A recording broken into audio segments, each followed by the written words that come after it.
what I'm going to be talking about today is really just to understand the backdrop. I mean, let me first of all say there's lots of ways to understand what's going on in Hong Kong. And I think anyone who says, I definitively know, doesn't, because it is complex. And I'm not trying to simplify things here, but at least give a platform for understanding what's going on at an economic level. Because in terms of the people I typically deal with at The Economist, and within the Economist Group, we have this corporate network where Frank was in fact a member previously when he was based in Asia as well.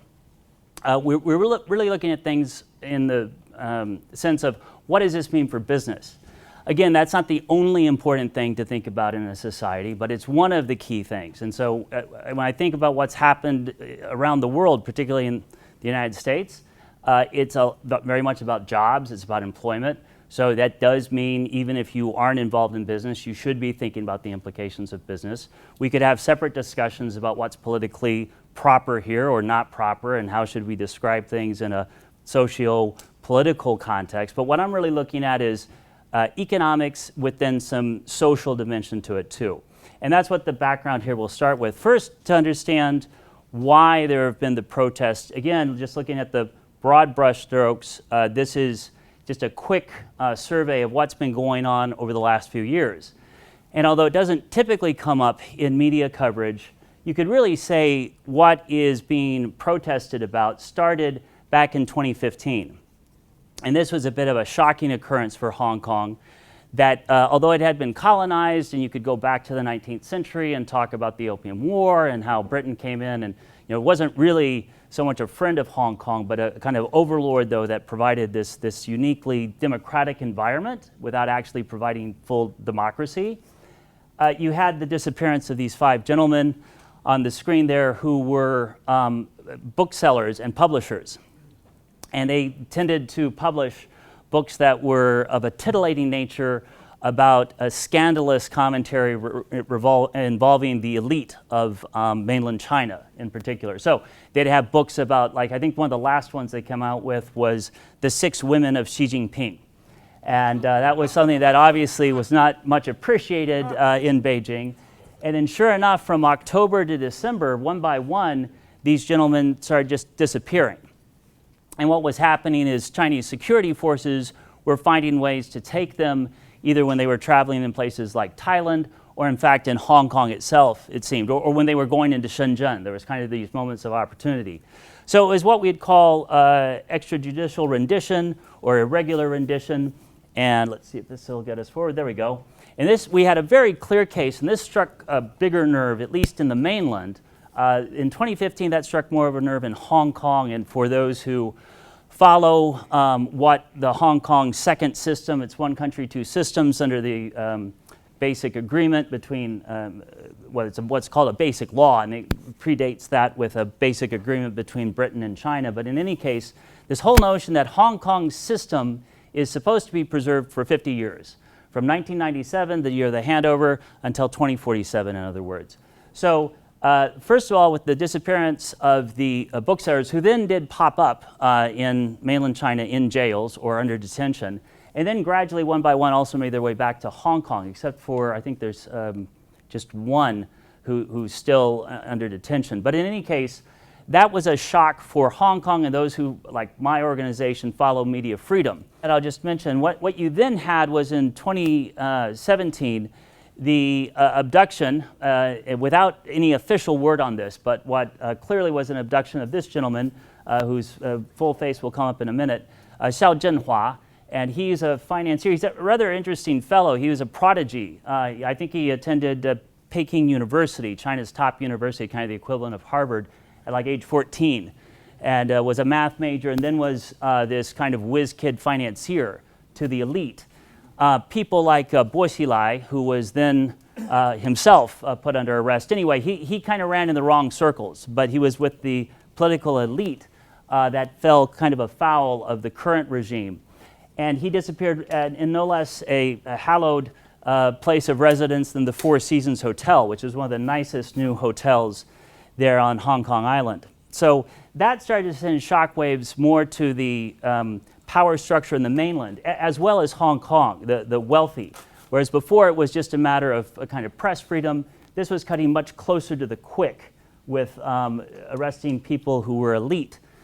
Then we had, just over a year ago, a very sad murder case of this woman here, Poon Hiu-wing, it's her name in Cantonese, but she was killed by her boyfriend at the time in Taiwan. So this, them both being from Hong Kong originally, brought a very difficult, what under functioning definitions qualifies as kind of tri-national situation, but one under which, according to the mainland, are all three regions of China: Taiwan, Hong Kong, and the mainland, because what they were trying to do in the resolution of this was say, okay, this came from then the chief executive, Carrie Lam. Because of this tragic case, you had a murder occur in Taiwan involving two people from Hong Kong, and actually the culprit confessed when he had returned to Hong Kong, the boyfriend, Mr. Tong Kai. And upon that, there was no way, though, to process the murder case back in Taiwan because if you look at it in a technical way, there was not an extradition treaty in place between Hong Kong and Taiwan, nor was there one in place with mainland China. So the chief executive, seizing an opportunity, and there's lots of debate, was it pushed by Beijing or was it on her own initiative? In any case, seizing an opportunity for something that seemed to have a lot of sympathy among the public, said, okay, we are going to start to allow extraditions with non-extradition treaty jurisdictions. And that's what got this all set off. So that took about a year to come out in the form of a proposed law. And this does keep rather sensitively moving. Oh, hold it, it's just on my screen. Are we? Okay, there we go. That's interesting. My screen's ahead one, but you're back there. Okay. I just wanted to point out that while what we've been seeing since then, and the protests of summer 2019 really began pretty much picking up in May, and then they reached the sort of point where you see these mass demonstrations and then some of the more violent protests occur in June. And that was on the back of this extradition bill that was designed to solve this loophole as it was seen. Now, I'll just make a final point on this, and that is, according to groups like the Law Society, of course, that protection was very important for Hong Kong. It again involved having a second system in Hong Kong. That's why there wasn't an extradition treaty in place to begin with. And so it wasn't just what we've seen in the mass media portrayals, but in fact lawyers, other professionals who are also raising objections, granted with less demonstrated fervor, but you already had a large group of professionals, particularly those in the legal profession, noting, no, this isn't the right way to deal with the issue. But this is where we are now, and this is what's been occurring and seems likely to continue to occur. Another fateful date to keep in mind that's just coming up, I'm actually going to be flying back with my wife on Saturday to Hong Kong, and it's October 1st, is the 70th anniversary of the founding of the People's Republic of China. Now, in Beijing and other places, that's a great celebration, and there's no dissent is brokered in those cities. But it's almost a certainty that there will be protests going on in Hong Kong. And we'll have to see how they're managed. There was another very important date, July 1st, the 7th month, first day, and that marked the anniversary of the handover, because that occurred on July 1st. So anyway, in that case, they actually moved the celebrations indoors. That was a way to deal with it in this summer of discontent. And I just wanted to point out with this final slide before I get into the economics of things, that Hong Kong has actually seen much worse. So for all you're witnessing on TV, or for those of you who travel back, this is nothing like it was in the summer of 1967, which, by the way, the Hong Kong protesters there were also very focused on mainland China as a source of inspiration. The Maoist Cultural Revolution was what they were going after, and this is particularly interesting, I think. That's real signage from the time. That's the old Bank of China building. That now has at the top floor the China Club, which is as bourgeois as you can get as a place to hang out in Hong Kong. But back then in the day, that was really what those who were pro-China, and in fact the protesters were pro-mainland China, were talking about. And you see, in fact, and I just wanted to point out particularly these last two photos there, there's so much concern, it seems, about possible deployment of the People's Liberation Army. In other words, a military force to quell the protest. And it's already gotten pretty hairy with things like this. You can see a policeman drawing his gun. That had never really happened before in recent memory in Hong Kong. But in fact, in '67, and this isn't making a statement. I'm not saying, oh, the British did it, so the Chinese would be fine for doing it. Obviously, the world has moved on. Obviously, if there were troops deployed, that would create a whole nother international furore beyond what we've already seen. So I'm by no means saying it's no big deal, but at the same time, it's important to note historically, the British did deploy troops. Also, you had a number of deaths, somewhere close to 50 deaths that occurred in that summer, a very violent protest, and we've had no deaths, thankfully, so far in Hong Kong this time around. So we'll just have to see how things go forward. But with that backdrop in mind, I'm not going to get into some of the economics. I'm going to start, first of all, with what we see in terms of the actual hit occurring. And then I also want to just finish off, because I don't know how many people here are familiar with another major initiative that's going on. Most involved in business and policy and economics are talking quite a lot about what's called the Greater Bay Area Initiative.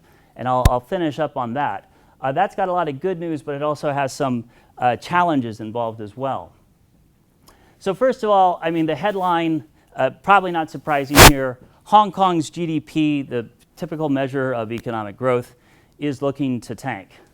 Tank in a way, though, that's also worth noting. I think sometimes you think of recessions as being negative growth, and that's closer to a depression, or what we'd technically call a contraction. Actually, the economic definition of a recession is simply a 1% drop year on year of what should be expansionary GDP. So what's notable for Hong Kong, the good news, it's not going to negative so far. This is a forecast, by the way, so we'll have to see how it plays out. But we're currently looking at about 0.5% growth for Hong Kong. That's off of 3% last year. So that's a significant slowdown. That's basically stopping economic growth through the fallout of this. It's the first time that's happened since the global financial crisis of 10 years ago. So it's really big in that regard. We've also seen a big hit in property sales, both volume and value, which is a real pillar to not just Hong Kong's economy, but so much of Asia.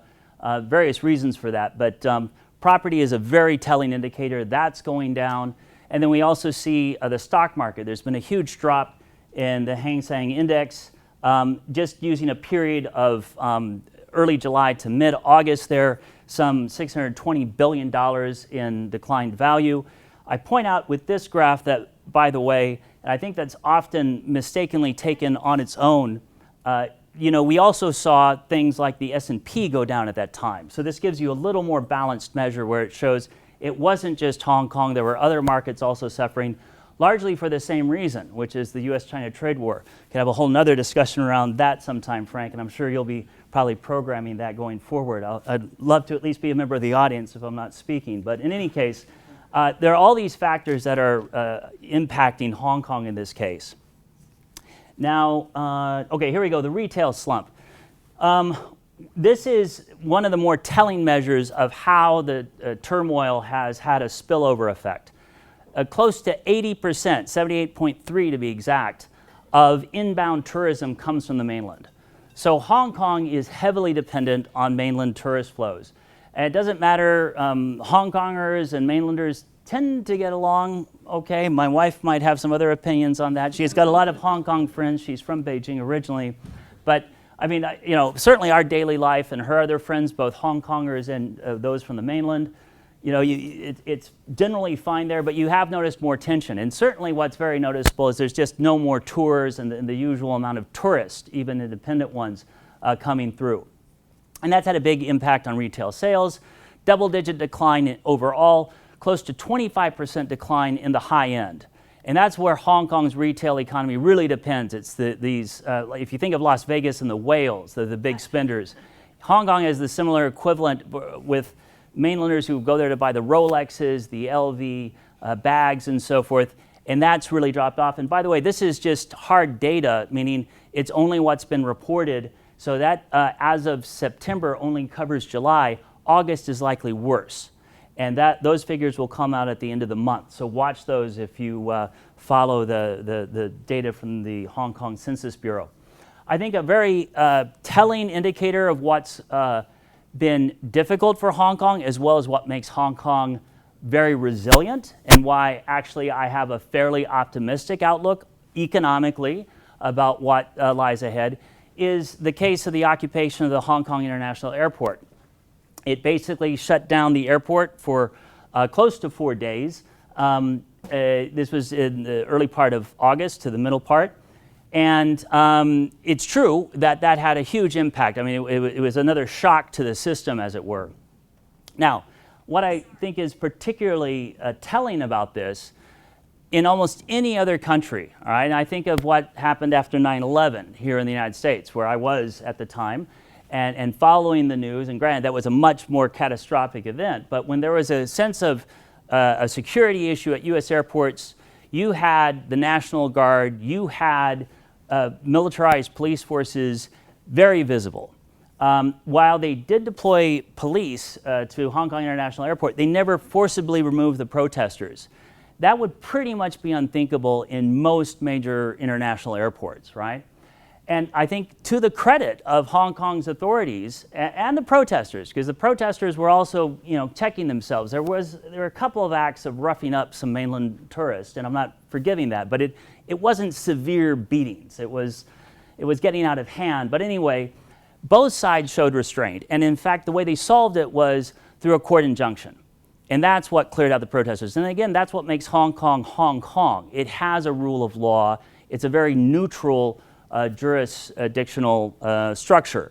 So anyway, it was the way they solved the problem as opposed to the problem itself that I think is worth noting.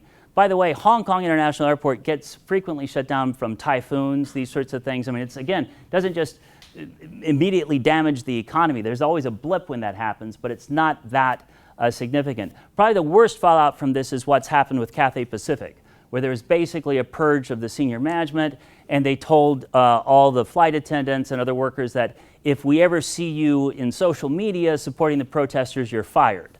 And that's obviously crossing a line. At the same time, even in the US, we have these issues come up. If you take a political stance and you identify yourself as an employee of a company, that is fireable.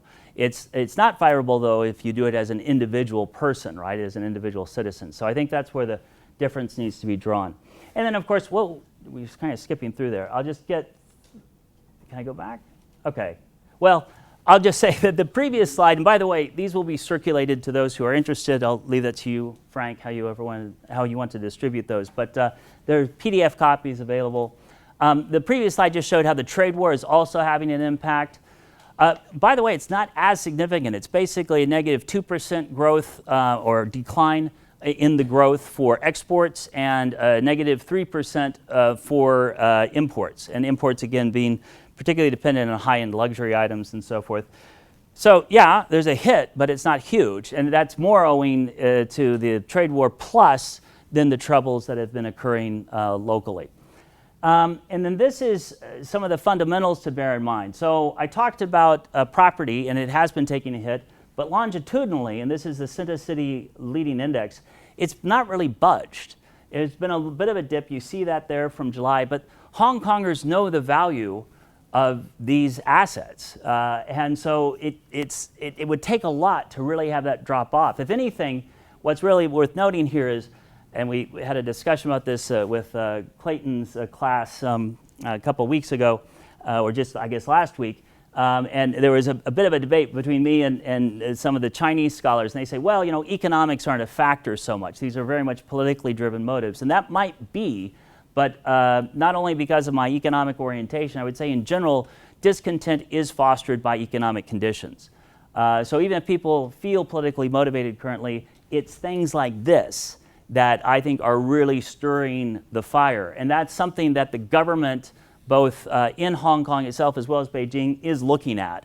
And they seem to be much more committed to addressing going forward, because they see a lot of the fervor for the protest being fueled by this lack of economic equality in Hong Kong. Anyway, that's an indication of how, while on the plus side, the value of property hasn't fallen off a cliff, The negative is it's still so high. It's so astronomically high. What they would want to see going forward is a gradual ratcheting down, getting property levels to a more affordable bandwidth in that kind of a graph. The Hong Kong dollar has been stable. I won't get into the minutiae of that, but it was actually more under threat a couple of months before the protests began, again because of the US-China trade war.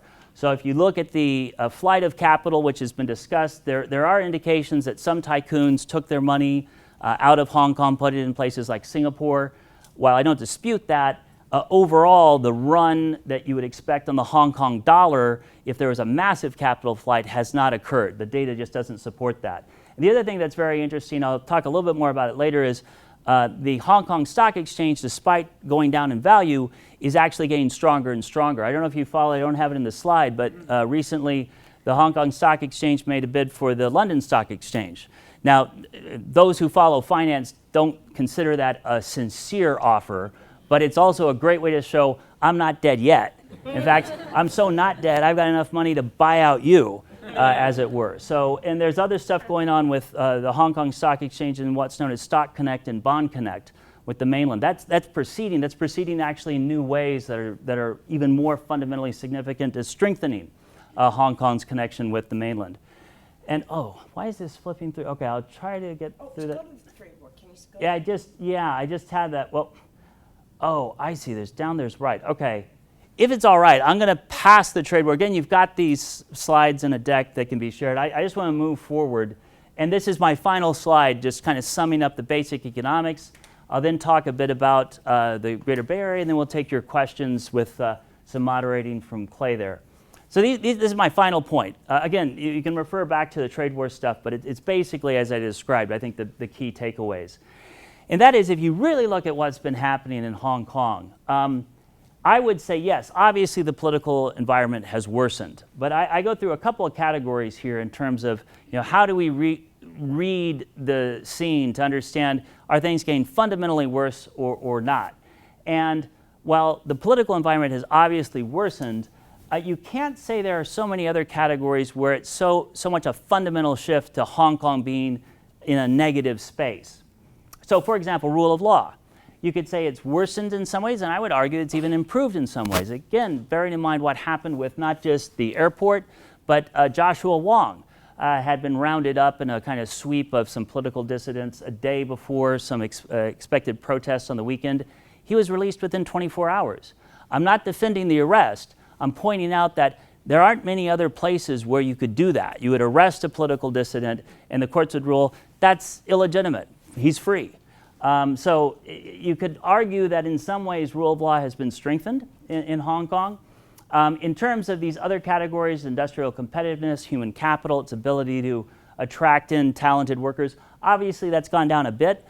Talking to the heads of multinationals in Hong Kong, they have not said we're seeing an exodus of top staff or it's that hard to recruit new people. There's some of that, some more directed from their headquarters saying, I don't want to put this person in Hong Kong, we'll put them in Singapore or somewhere else. So there's a bit of that, and then where I think you really see it is just in terms of global interconnectivity. There have been canceled meetings. People are thinking twice about flying through Hong Kong International, so that's decreased. And then overall business environment, a slight decrease. I haven't put it as solid worsened, but slightly worsened. You couldn't say it's still fine, but it's the sort of thing I think they can recover from if they continue to focus on Hong Kong's strengths. And I'll just put out a final thought on this is, when you're dealing with the mainland, there are a couple of things that just are fundamentally an issue, like free convertibility of the currency.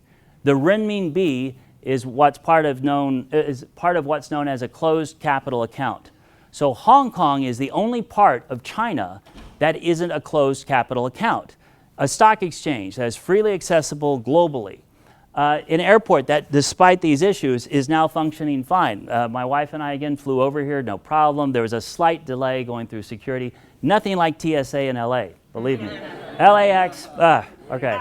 So this is, if you're having second thoughts about Hong Kong for that, if you can survive TSA anywhere in the United States, that's not a problem, believe me. Okay, so just to say, I think overall, and one of the things I try to remind people of when you think of equity investments, right? Stocks.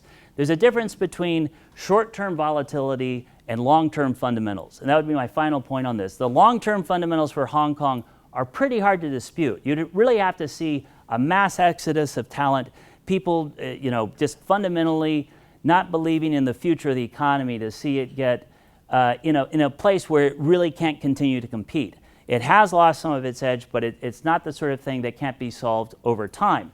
Now, one of the areas of interest in the Hong Kong economy, and actually, ironically, one of the things that further binds Hong Kong to the mainland, but also has some controversy around it, is this thing known as the Greater Bay Area.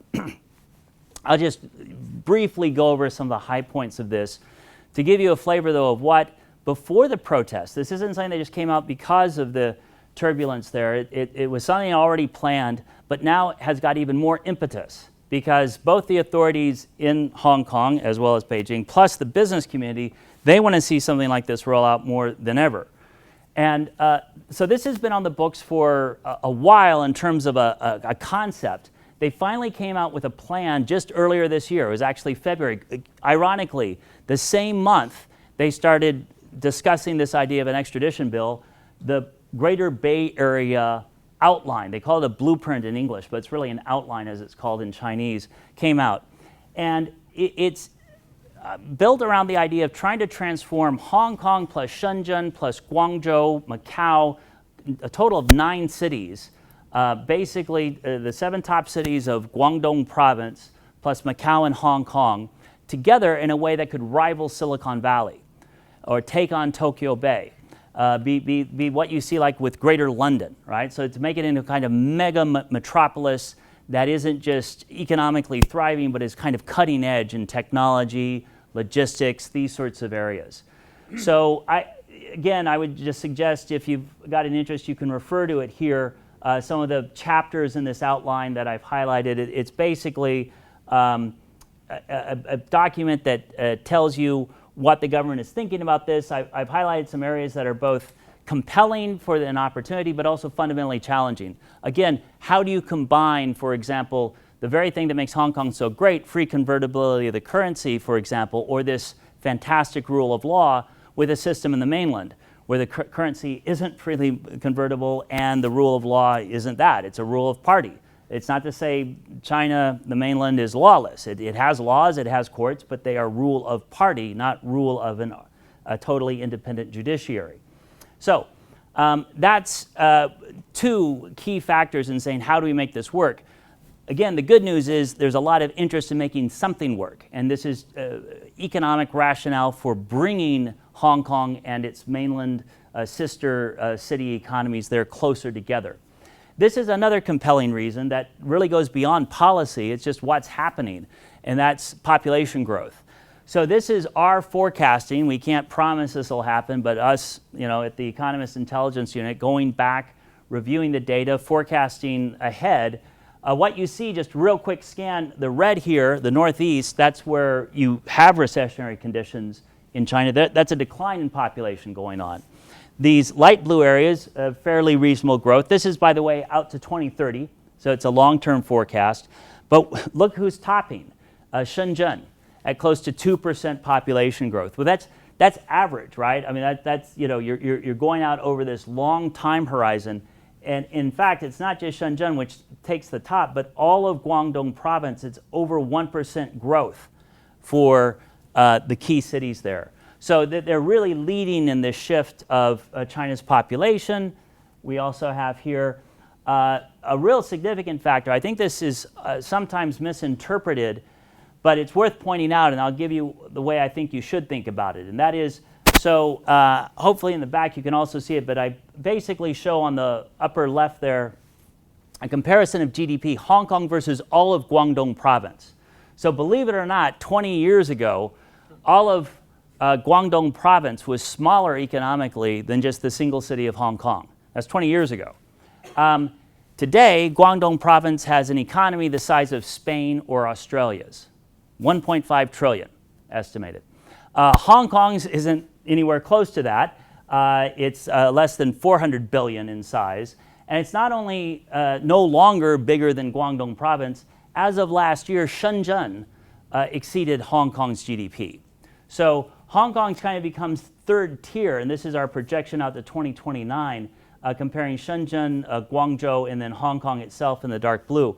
Now, so that's significant, that this economic power has shifted so much to the mainland province of Guangdong. At the same time, it's very important to realize GDP doesn't tell you everything, right?